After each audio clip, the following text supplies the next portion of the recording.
The JK is back up at the shop, and this is a project I am super excited for. We've done so much to the Jeep. It's been an amazing project. It's been a great build, but unfortunately, we're kind of running out of stuff to do on the channel with it just because it already has a lot of stuff done to it. But what we can do is increase the off-road potential by increasing our ground clearance on the rear axle. The JKs are plagued with low-hanging rear axle brackets, both the shock and the control arm. Now, there are a few ways to gain some ground clearance, but what you rarely ever see is a JK with a flush mount rear axle, meaning all the brackets are pretty much exactly up on the tube and not hanging down at all. When you do see those, it's usually the Jeeps with coilovers, 4-link. You really don't see it on the Jeeps with coil springs and shocks. What we're gonna do in this little mini series is create a high clearance rear JK axle setup. We have a lot of work to do. Let's get started. There's two parts to this project, the first being the shock and the second being the control arm. Now they are tied in together with the same bracket, but we are gonna separate that and create different brackets for each of them. Now I've already raised these brackets up about 2 inches when I did the 1-ton axle swap, but unfortunately that's just not enough, as you can tell by the skid plates. Super vulnerable spot, and the rocks just love to eat those. So what we're gonna do is raise them up, and we're also going to raise the shock bracket up here as well. That way we can continue having the same travel, but with the shock packaged up nice and high. And we're gonna do that with a set of Barnes 4-wheel drive rear upper shock mount extensions. What these are gonna do is allow us to install our shock 2 inches higher and 2.5 inches back, which means automatically we can raise our lower brackets 2 inches up. And if we have any additional up travel, we can raise it up higher than that. So before we start getting these bad boys installed, it's important to take a look at our rear shock setup and measure how much up travel we have. We're gonna measure from the top of the shock down to the bottom where it would hit. In our case, it is, we'll go with like 12.3. It's 12.25, so yeah, 12.25. is how much up travel we have now. Now we're just gonna measure from our bump stop pad up to our bump stops. If you have hydraulic bump stops that actually compress, make sure you take that compression into factor. Bump stop head is 1.5 inches, so we're gonna subtract that. That is 11 minus 1.5. Quick math gives me 9.5 inches of up travel on my setup, which means if we subtract 12.25 by 9.5, we'll pull a calculator out to do that. That's how much we can raise our shocks up without even raising the upper bracket. So now once we put those bad boys in, we can raise our lowers a ton. Math is not my subject. Before I get carried away with all the measurements and shock angles, it's important that we go ahead and install these upper relocation brackets. So they are from Barnes 4-wheel drive. If you do want to install them per the instructions, all you have to do is cut and bolt these on. Now in my case, I'm not the biggest fan of bolt-on brackets. I'm sure for a shock bracket it'd be fine, but since this is bare steel and we already have to do cutting, I'm gonna go ahead and weld this in place just so we never have to worry about this thing, you know, working its way loose when we're on the trail. So first things first, we are gonna go ahead and pull the shocks off, start following the instructions to get these mounted.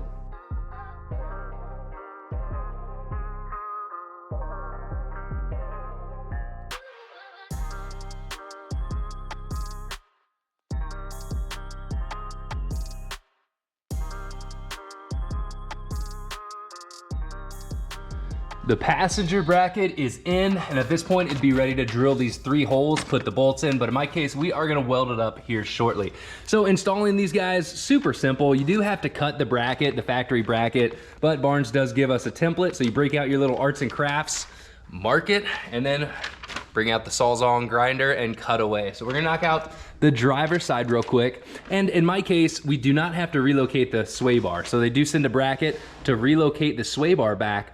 But in my case, we're running the anti-rock, so the factory sway bar is not in the way at all. And that's, since we're moving the shock back about 2 inches, if you had your factory track bar running across here, that's where you would have issues with your shocks. So they send the little brackets to space it back, but in my case, we are good to go.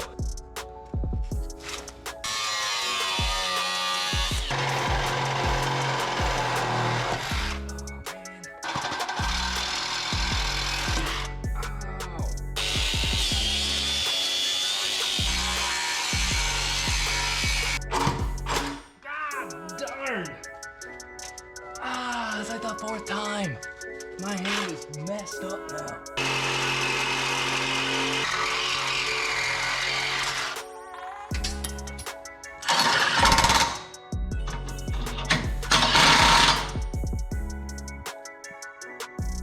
So I've went ahead and got the driver's side done as well. And what I'm gonna do before we try to figure out shock placement is pull both these springs and completely compress the axles.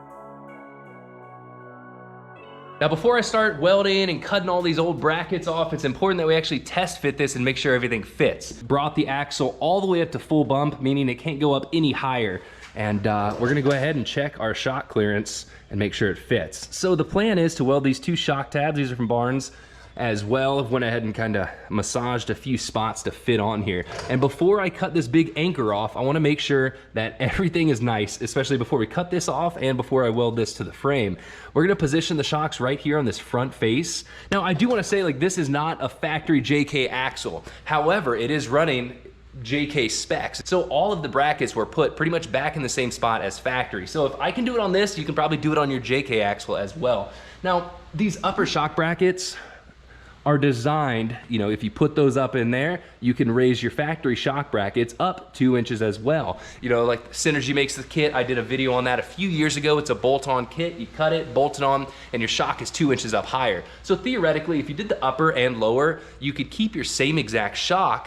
It just has 2 inches ground clearance better. I already knew that I had that little bit of extra up travel, even at full bump, which means I can raise it up even higher. So stick with me, a lot of rambling, but I think this is gonna be extremely nice once it's all said and done. We can put this tab as high up as we can before we bottom our shock out.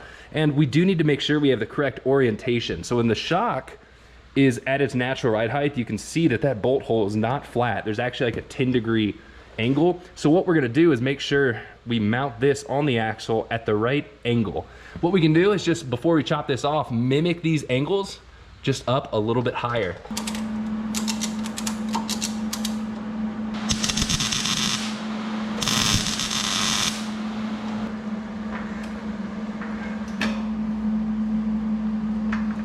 And we have about 1/4 of an inch on the shock showing, so I'm happy with that. That is nice and flush. All right, so I'm happy with that. Probably gonna throw a few more tacks in it and then do the same thing over on that side.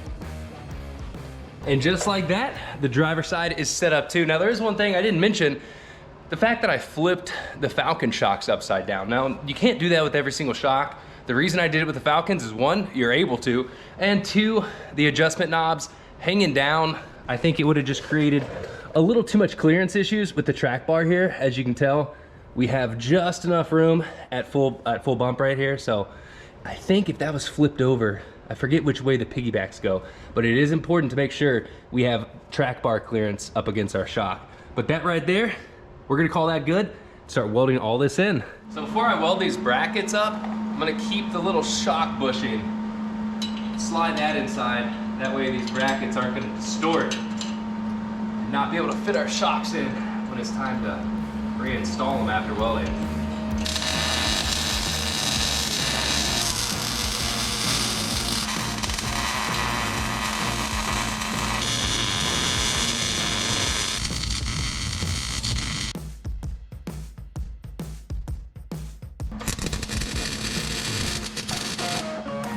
There's a few things worth mentioning for those of you who plan on doing something like this. And right off the bat, if you don't plan on relocating your lower control arm bracket, then there's no point in raising it up this high. You could get away with just doing that and the 2-inch relocation on the bottom. But since we do plan on relocating this anyways in the next video, and that's just, we have to do in another video because there's so much that goes into it. You can't just simply, you know, move. I mean, you could just weld a new bracket on, but when you do that, it changes a lot of your suspension geometry numbers, your anti-squat numbers, your roll center, and I need to dive into that. So in the next video, when we cover the lower control arms and how to make them flush, we're gonna go over all of that stuff. That way we can actually understand what exactly we're changing in regards to our suspension. Now, this side, I have not cut off the Falcon shock mount yet. I went ahead and did it on this side. And as you can tell, once this bracket's off, that's gonna be really nice. But I ended up getting a little more down travel than before, just because the shocks are mounted up a little bit higher now. And you can tell that by the spring, super loose here at full droop. So what I did was I went ahead and welded a set, like 4 inches of DOM tubing down in that spring pad. We have the coil retainers down here, so they can't fall out. That's just gonna help the springs guide back into place after they're loose like this. Now in the future, we'll add some limiting straps or a little bit longer free length springs just to get rid of this issue at all, so it doesn't happen at all. But this project is coming along really good. We are almost done. It's time to break out the plasma cutter one more time and get that bracket gone.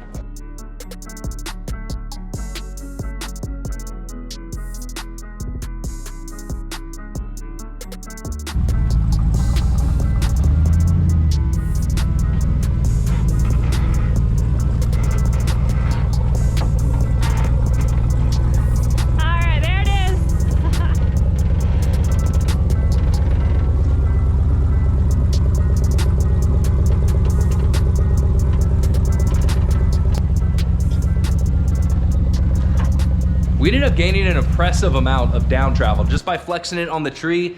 I could tell, like, we've never actually made it up the ramp onto the tree before lifting the tire. So I'm excited to see how much of that travel is usable on the rocks, actually off-roading. So we'll see soon once we take the JK wheeling next. But I am happy with that. The next step is to do the control arms next, but we're actually waiting on the brackets in the mail. So in the meantime, I'm gonna go ahead and start this little project. This is something I've been needing for a while. So my JK, the little sun visors, little plastic that goes up here on the rod, that's been gone for who knows how long. Same with the driver's side. You know, the factory plastic just cracks, moving it in and out, it breaks off, and then you get a loose visor. Now on the JL and JTs, you actually have the opposite problem where this side falls out, and I have a kit for that over there whenever the JT's up in the shop next. But Amazon came to the rescue. We have a 5-pack for some reason of these visor clips. I'll throw a link in the video description. All we have to do is separate it, pull the rod out, and then throw one of these in. So these are actually a little softer and more rubber, a little more rubberier.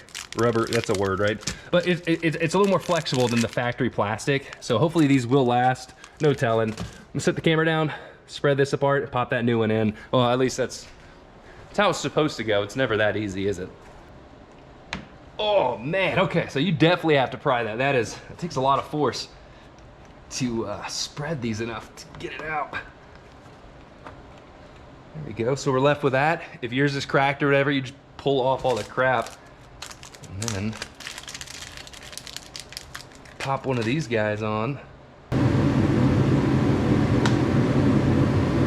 There we go.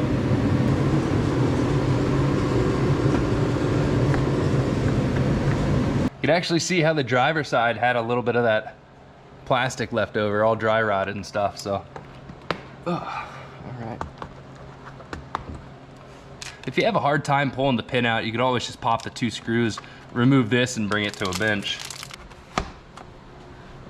For some reason, we now have 3 left over. Not sure why, but that job is done. That's about it for this video, guys. Thanks for watching. Please give the video a thumbs up, subscribe to the channel, and if you have any questions about what we did or anything Jeep related, go down to the comments and I'll be more than happy to help answer them. In the meantime, while we're waiting on those control arm brackets, got a few projects to do on Cassie's Jeep, the LJ with the LS swap. We're gonna throw a new intake manifold on there, some new injectors and whatnot, just to get a little more power out of it, and hopefully we'll be able to film some of that. I know a lot of people have been curious, where in the world is Cassie?